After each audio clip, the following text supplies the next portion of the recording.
It's time to create a detailed technical plan for your distance wedges. Now there's a difference or two between a distance wedge swing, which once again is like the medium range wedges between 50 and 120 yards depending on how far you hit it, and your full swing. First off, in your full swing you have a fairly wide stance, maybe shoulder width, and as you swing your arms and turn your shoulders, a lot of players will rotate a little behind the ball. I've got this stick here to indicate and show the movement. But in a distance wedge swing, it's a small swing, you don't have time to move back. So what we're going to do is we're going to narrow our stance. I'd like to see you put about 55% of weight on your left foot. And then my head is going to stay right over the ball in the backswing. Once again, it's a short swing. I stay right over the ball. The weight probably should stay about 55 left. You should maintain what you started with. Okay. The next issue is the finish. You have to have both lateral and rotary motion in your body to help deliver the club so you can pinch the ball.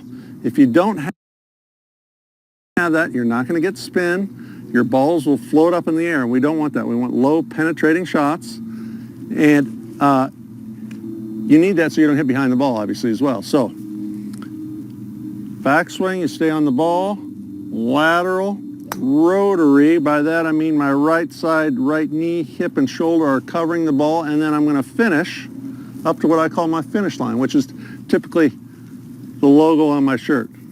Okay, so the last thing as far as a distance wedge swing is we need to have consistent energy, because at some point we need to control distance.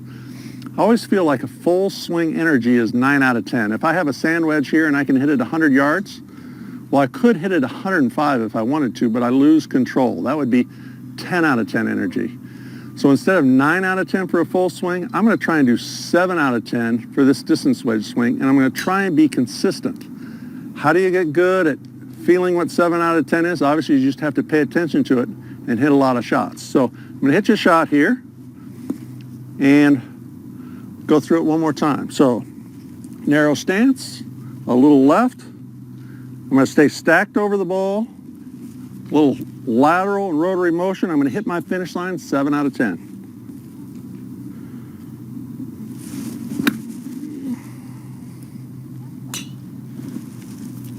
All right, what are some good drills to get that lateral rotary motion we need and to cover with your right side? This is what I want you to start with.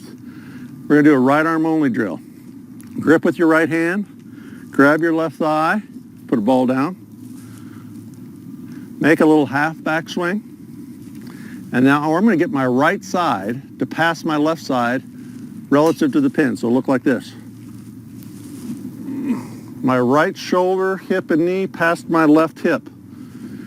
Just start making some swings like that. That'll give you the feeling of the correct body motion so you can start to hit these shots solid. Call this the right arm only swing drill. So let's start off, narrow stance, and give 5 to 10 right arm only swing drills, getting the feeling of covering with your right side.